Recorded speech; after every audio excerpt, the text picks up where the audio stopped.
All right. So you have a choice. Do we talk about the State of the Union? Or do we talk about the memo?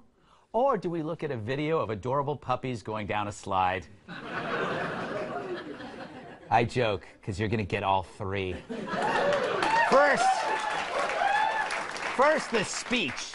It had so many high notes, you'd need Mariah Carey to sing it.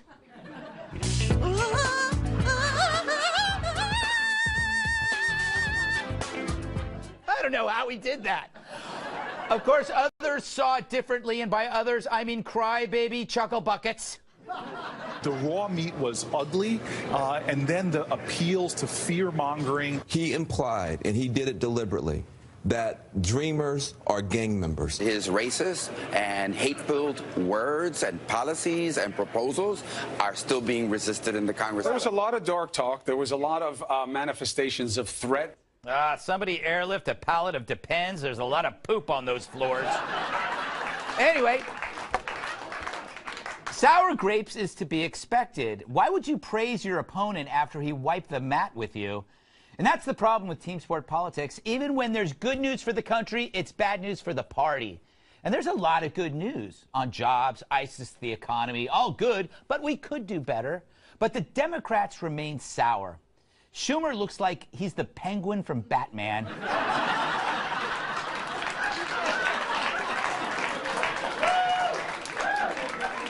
He's trying to pass a softball-sized gallstone. And Pelosi looks like that gallstone is about to hit her in the Mercedes. And the rest of the Democrats, they all look like they shared the same hemorrhoid. So what's the problem? Well, first, that speech wasn't for them, it was for you. I thought it was too long, but for you, it's not long enough. 90 minutes of positivity about this great country after 8 years of moaning about America. This speech was a water cooler in the desert. So for Dems, your good news is their bad news, but also their bad news is your good news. So in the future, here's a handy measurement for success. I call it the Pelosi Scowlometer. Look at that. The more she frowns, the more you should smile. All right.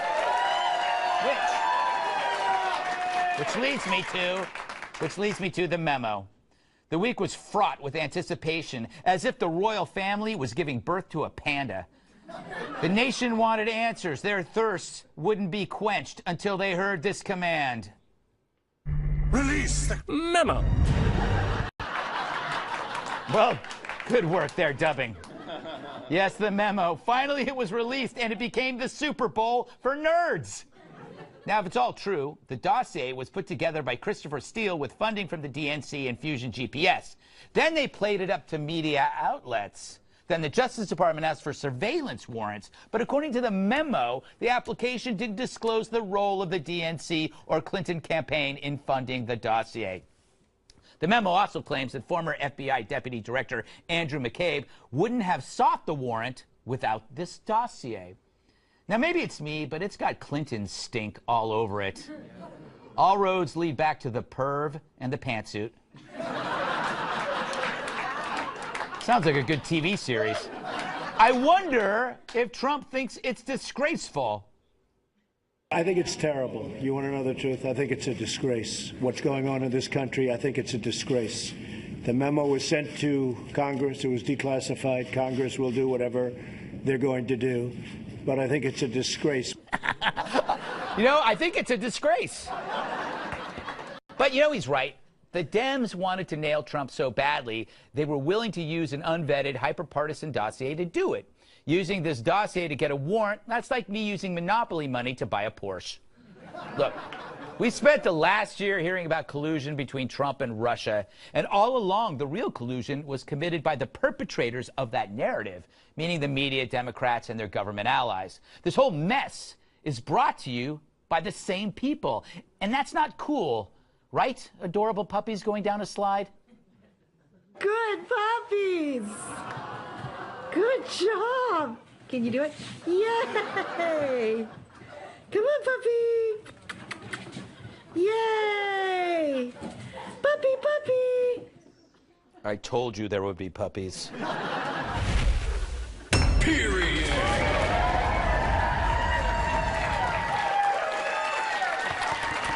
Yes! Let us welcome tonight's guest. He had no qualms defusing bombs tougher than senior year calculus. It's former U.S. Marines bomb technician, Staff Sergeant Joey Joe.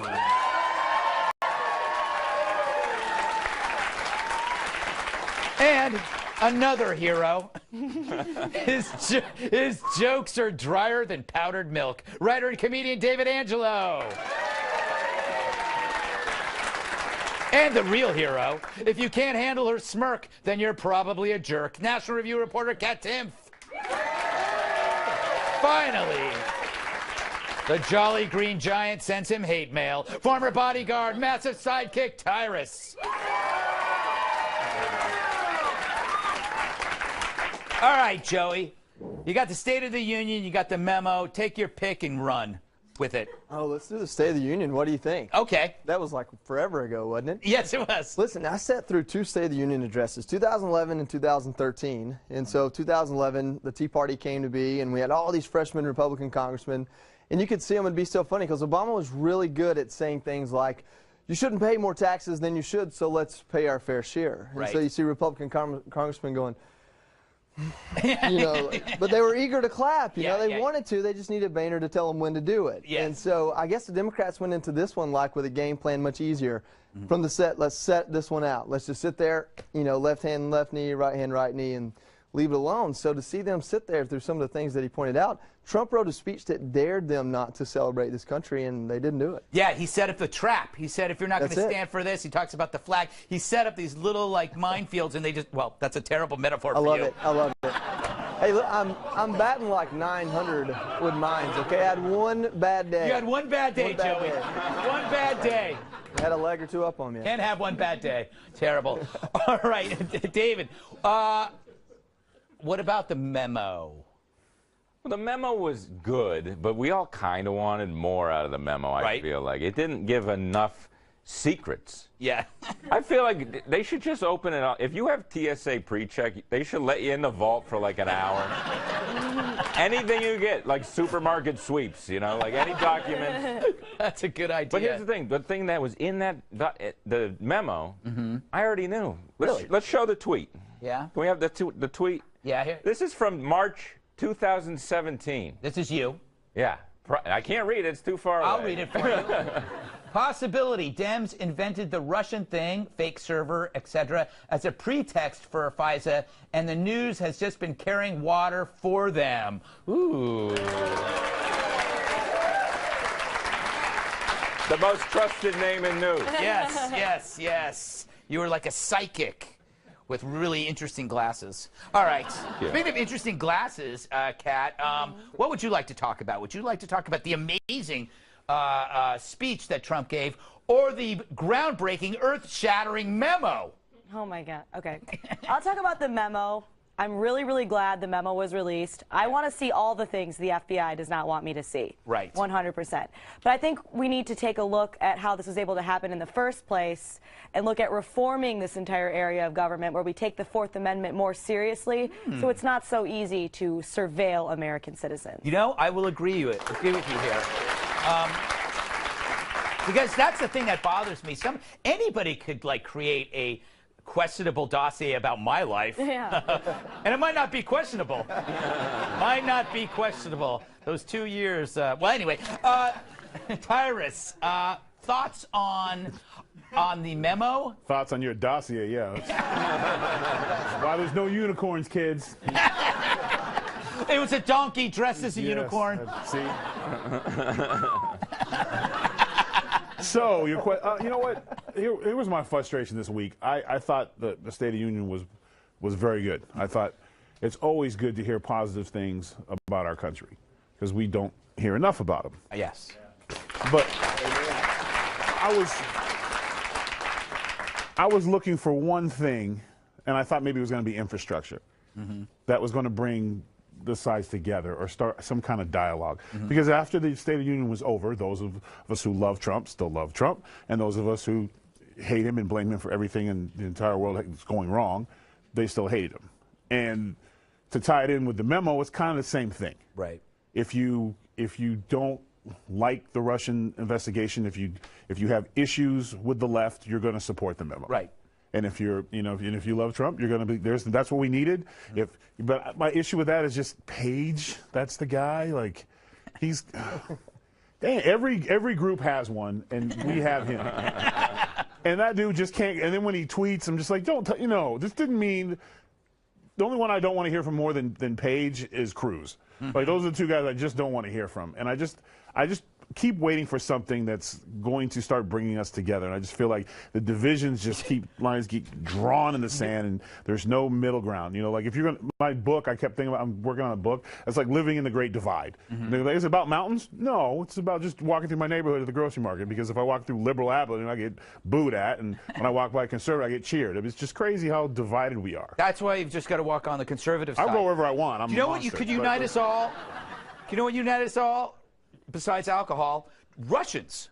Like, they played on America's key attribute, which is, it's not a key attribute, it's actually a consequence, the team sport politics of a binary system. They played both sides. They played the Democrats, they took money from the Democrats, they played with the Republicans, and to create disruption. It worked. I think you just nailed it. And our arrogance is that we had to be in on it. Yeah, yeah. And that's the ironic joke. Exactly. We weren't in on it. Yeah, yeah. All right, we got so much more to talk about privately as well. All right, what's up with Trump's border wall? See what I did there? Because I didn't.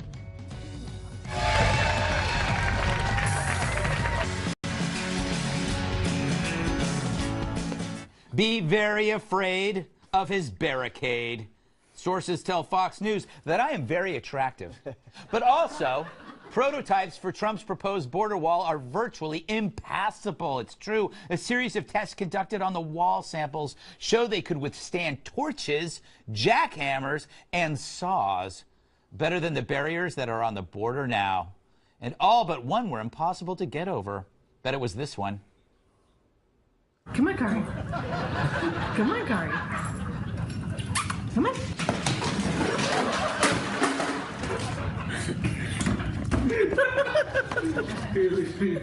That's teaching him a terrible lesson.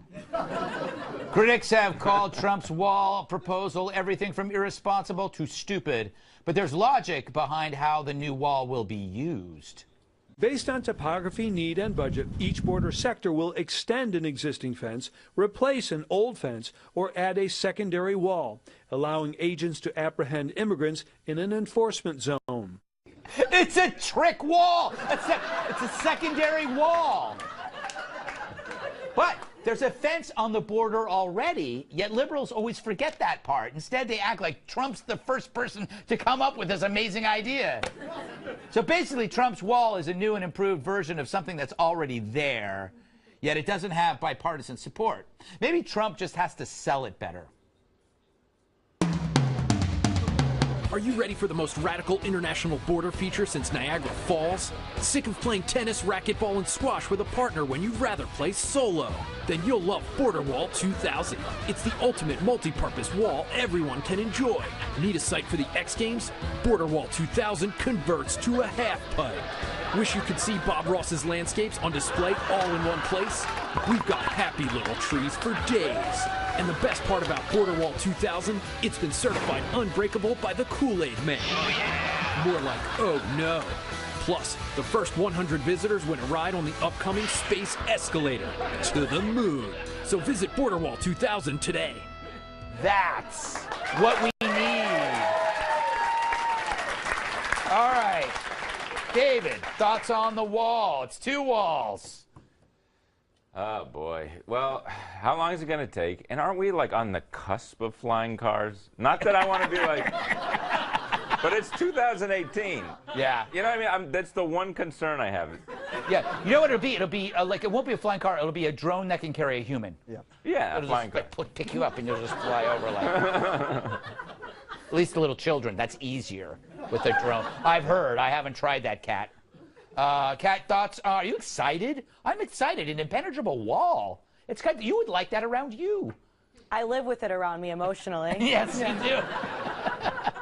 I I think that a better way to go about it would be to end the welfare incentives and also end the drug war to keep the gangs from coming over here. That way we wouldn't need to spend tens of billions of dollars on a wall. I know that's not a popular opinion. I know that that's not a joke, but that's just what I really think, and sometimes that's just how life goes. Oh, you're going to cry?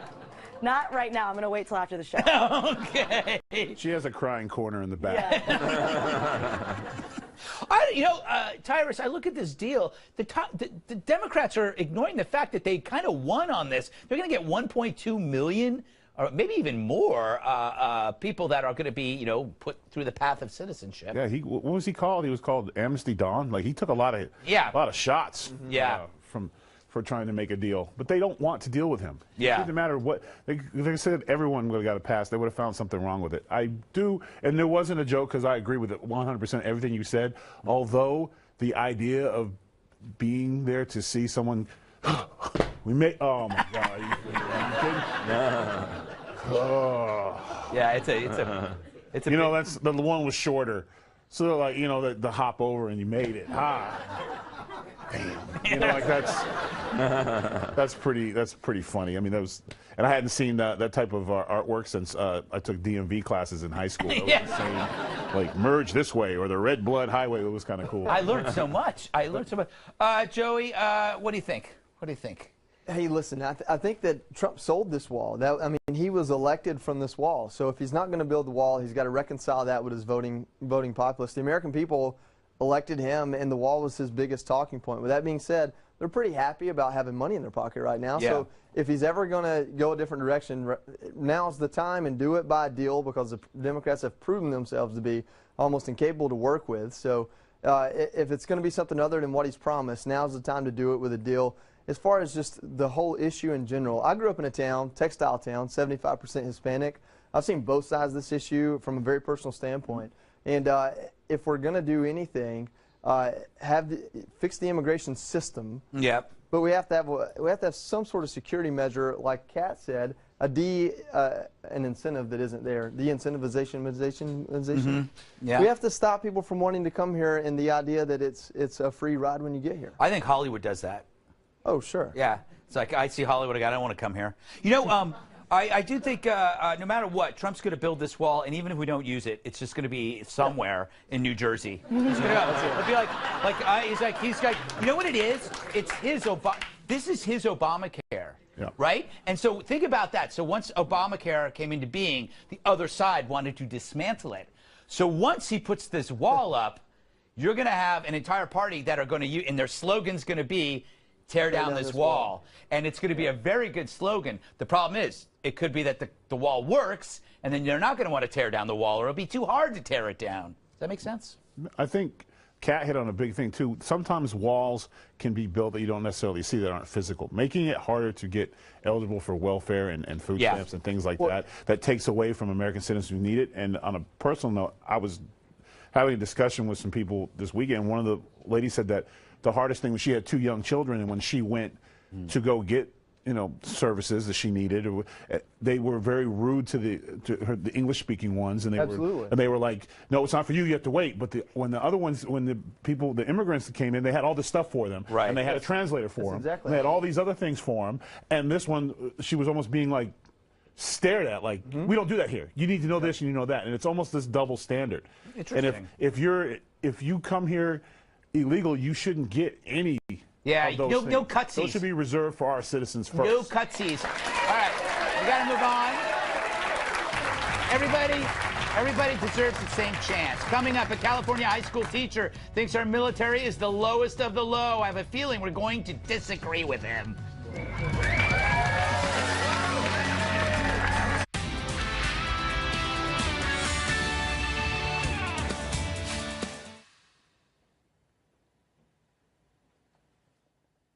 Live from America's News headquarters, I'm Alicia Acuna. The nation's deadly flu epidemic is showing no signs of easing. At least 53 children have died, and 16 of those deaths were over the past week. The Centers for Disease Control is also reporting record hospitalizations. Making things even more difficult, the vaccine is not very effective against the most common strain of the virus. But doctors and health officials say it's still the best defense. A flu shot is recommended for everyone 6 months and older. The man behind Hawaii's false missile alert is speaking out. He says he thought it was a real attack and not a drill. He says the on-duty call that came in on January 13th didn't sound like a drill. I'm Alicia Acuna. Now back to the Greg Gutfeld Show.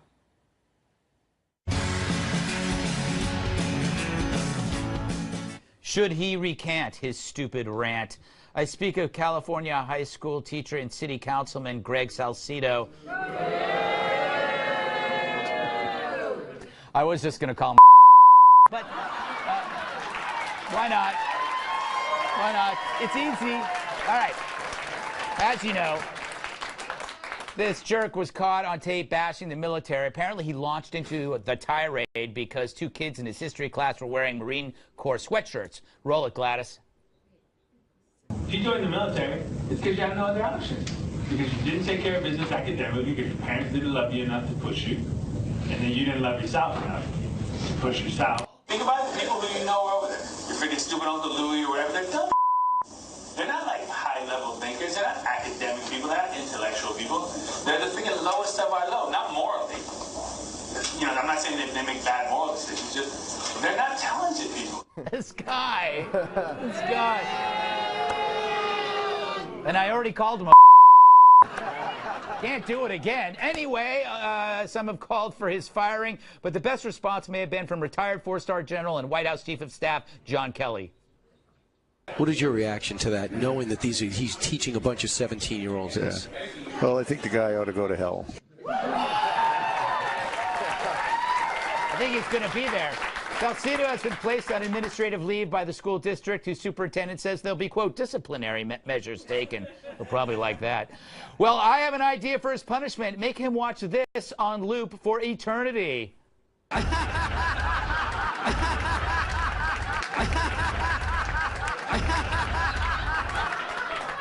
don't think he deserves that.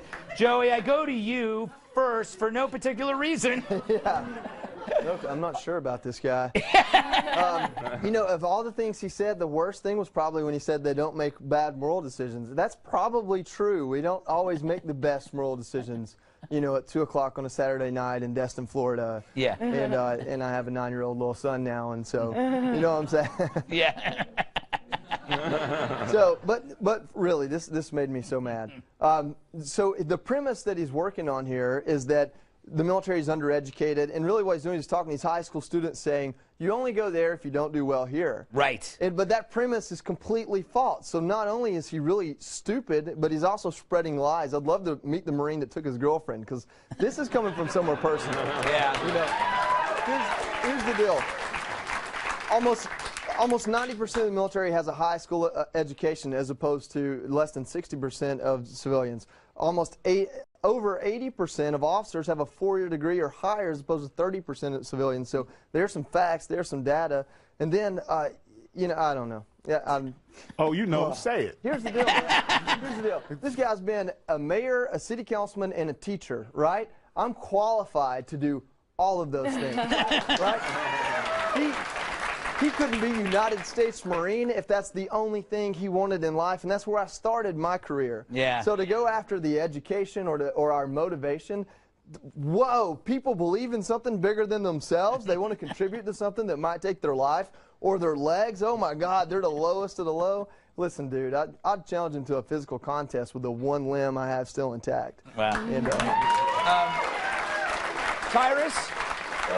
I think he felt he could say this because he doesn't know anybody. He's so cocooned in his own world. Well, first of all, I have to, you know, disagree with him. You said girlfriend. He didn't have a girlfriend. That's that whole different kind of anger. Leave Trevor alone. And the other thing is, on his moral high ground, does it get cold up there? You think? Is it always, you know, 75? I think this is the problem with and I'm going on a limb here, but I'm assuming he's a Democrat Yeah. and a liberal. I'm just guessing. Yeah. Just guessing. For the people, but he loves the people. So he is literally the reason why they can't win an office. It's that type of mindset. He thinks you're doing him a favor. And he makes, as a teacher, he makes anywhere from 32 to 30, and judging by the way his students respond to his speech, probably on the lower end of the 32. And has to get a part-time job in the summertime to supplement his income. So, because I graduated as a teacher, when I saw that guy pass, I said, I'm going to try something else. So it's not for him to talk about the military, and one of the reasons people go to the military is to further their education. So his entire rant was just his moral high ground and his horse because he didn't have to pick up a gun and himself and go defend the country. What do you? What about you, David? I think he should. Think he should get his job back on one condition: that he spends a year embedded somewhere. I mean, imagine he would actually get some learning experience. They should have like one battalion that's all like just like professors and Marxists. Air Force. Yeah. I'm kidding. And no, I mean, yeah, this guy. I mean, look, I didn't join the military because I know I'm like too much of a loser. Like, I would agree with him. I would not last. I would not last. I'd be home on the bus on the second day. What about you, Kat? I just love that he's saying people in the military are dumb when he's making these kind of comments in a room full of recording devices. Yes. And, I mean, this guy, was he drunk? Like, just to stand up there and be like, your Uncle Louie is stupid. I mean, you're getting paid to be a teacher. I saw a better thought-out lesson plan from Jack Black's character in School of Rock on his first day as a substitute teacher. That's true. All right, but I want to.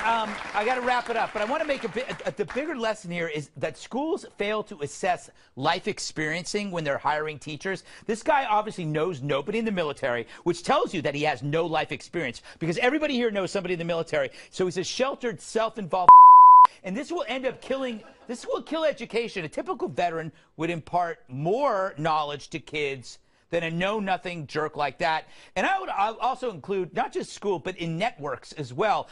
Places like Fox News and places like CNN need to hire people like Joey, hint, hint, because they have more knowledge. And avoid people like David Angelo. All right, up next. They are. A scientific study says conservatives are better looking than liberals. Who are the science deniers now?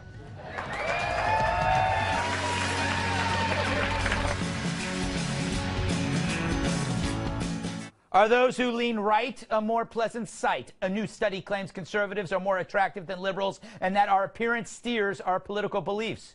For proof, take a look at this montage of incredibly sexy Republicans.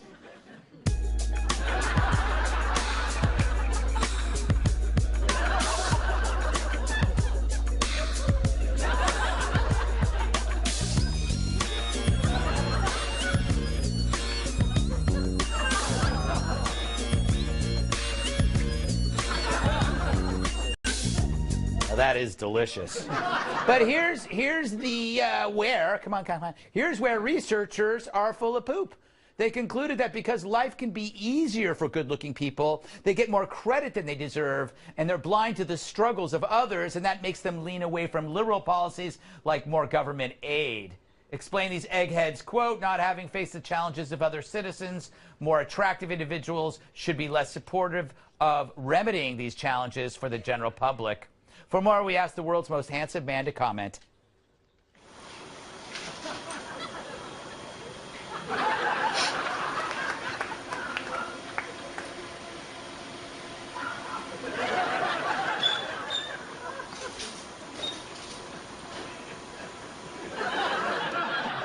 It's sexy. Tyrus, you buying this? No. No? No, and that's not the reason why good-looking people don't help because they have to deal with the haters. They're always mad because they're good looking. So when they get successful, why would they give back? Screw them. Like, haters are going to hate. We've had this. This is like the second week in a row we've had these scientific things on who's good looking and who can be a kid longer. And it's all like, who's doing this? Like, we're not paying for this with our tax dollars, are we? No, but I love these segments. I mean, it's just ridiculous. I hate it. It drives me nuts that you generalize people. If someone's good looking, usually it's the people that are really attractive get picked on the most as kids, but they get, like, always hear, like, you'll meet a really beautiful girl and she'll talk about in high school how girls pulled her hair and they hated her and everyone was mean to her because she was pretty. But they're lying. Oh, I was bullied. No, everybody was bullied. Everybody. No, they were probably the bullies. Mean Girls. Didn't anybody see that movie? Speaking of, Kat, do you buy this? I'm not sure I'm qualified to comment on this study because I don't think I know how to tell if someone's hot or not. Yeah.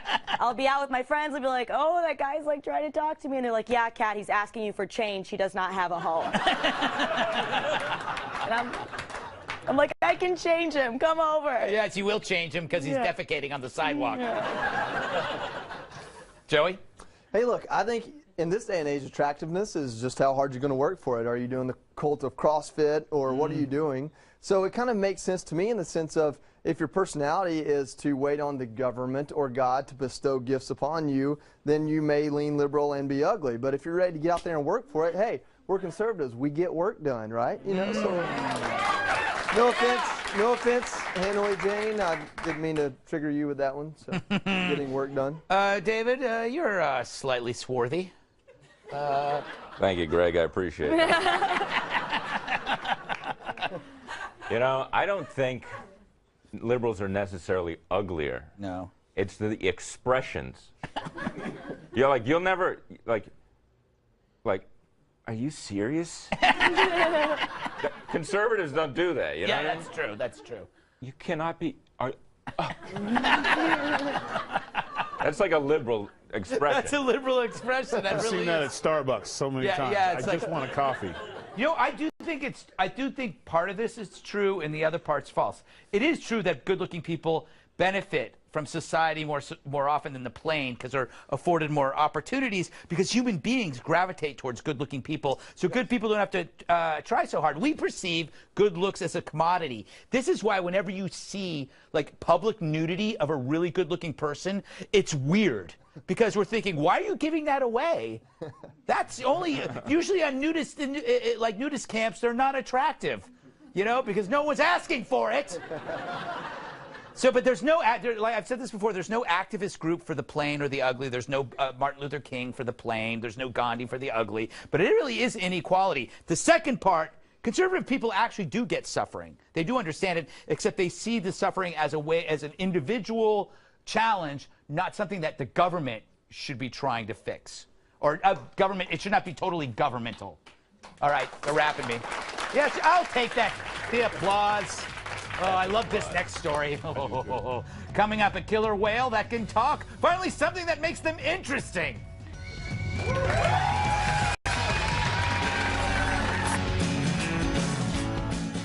Will killer whales start telling tales? Can an orca talk to Sebastian Gorka? Researchers say they've taught a whale named Wiki to imitate human speech and have recordings of the whale saying phrases like hello. Hello. Hello. Hello. That doesn't sound like hello to me. Let's try another one. Let's all listen very carefully. Here's the researcher getting the whale to say 1, 2. 1, 2. 1, 2. 1, 2. I think the whale went number 2. All right, this is a little more complicated. It's a proper name. Now listen carefully. Here's the trainer in the whale saying Amy. Amy. Amy. Amy. That's creepy. How is that Amy? All in all, I'm not impressed with that talking whale, especially since my whale, Lawrence, can recite Shakespeare. Now is the winter of our discontent. All right, Greg, I've played your game. Now give me a fish! Stupid whale. All right, Kat, I think whales are a depressing animal because you're a mammal, but you don't have any limbs. And you're also a fish, but you need to breathe air. It's kind of like you're not in both worlds. It's kind of sad. It seems all right. Yeah, all right. I think that saying that these whales can talk is a big stretch. They can say hi, they can blow raspberries, and they can say bye. Yes. They swim up, they go, they say bye, and they swim away. Yes. If I want a conversation like that, I would just call up my ex-boyfriend. You know, David, are we giving whales more credit than they deserve? It's not like they can even open a jar of pickles. I bet one could. With what? I'm suspicious of these things. And I don't like the trend of them learning language. Like, we don't need, like, more opinions in the world. You know what I mean? They got to have a Yelp account. Yeah, they are. He's like, oh, I came for the krill. I was so excited. It's disappointed.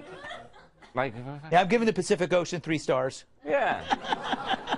And also, like, aren't Too much parrots salt. better than that? Yeah. Aren't what? Parrots are better than that. Yeah, I don't like parrots. I don't know. They're too repetitious, you know. And they're always like staring at you when you're doing stuff. You know, when you kill people.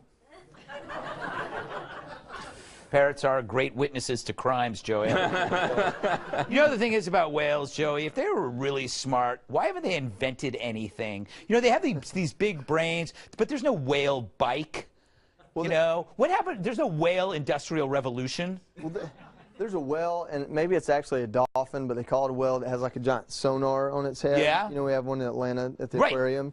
That's kind of impressive. But listen, this whole story kind of pisses me off. I've got a Frenchie. I can't teach my Frenchie what part of the grass you should poop on and what part you shouldn't. And here there's a whale that can talk, and my Frenchie doesn't know where to use the bathroom or not to bite my hand when I hand him a treat. So the whole thing kind of gets to me that I don't know how to teach my dog what to do. And That's whales terrible. know how to talk. Maybe you should get a whale. All right, Iris. I have a feeling you love this story for reasons. Well, after hearing you, I hate you for being a part of this story. You don't know nothing about whales, and this once again goes to the arrogance of science. No. Killer whales speak 3 languages. Yeah. They have their own language. They also have the ability to feel each other's feelings. They're so far ahead of us in terms of communication. The fact that you would try to take something that physically does not have our windpipe, cannot speak the way, and can mimic our sound, shows how smart they are and how stupid we are. They don't make bikes great, so they don't have to, because they can map the ocean with their brain. So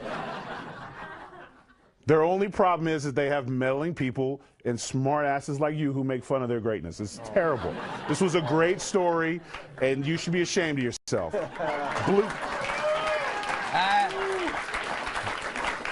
Blue Planet 2 just came out. I love that series. I'm enjoying it. And they had this great scene, if you guys haven't seen it, where the dolphins were running and there was these giant false killer whales, Greg. It's something different. You won't know what it is, so don't ask. We're chasing them, and then the dolphins turned around and they talked it out. Yeah. They literally stopped the gang war, talked it out, and they fished together. So, I yeah, think they have their own language. Imparting human behavior on slippery creatures. I'm What not. do they I'm part of talk the Dolphin about? Project. Ooh, I it's researched this stuff. They talk to each other. Yeah, that's a little. Why would you want to talk to babies and us? stuff. Yeah, they're in the ocean for a reason. They didn't evolve. Yeah, they evolved there. No, they didn't. Come here. You just like them because you're big and they're big. Yeah, that's it. That's it. That's it. And you like unicorns because they're tall and slender, right? Yes, that is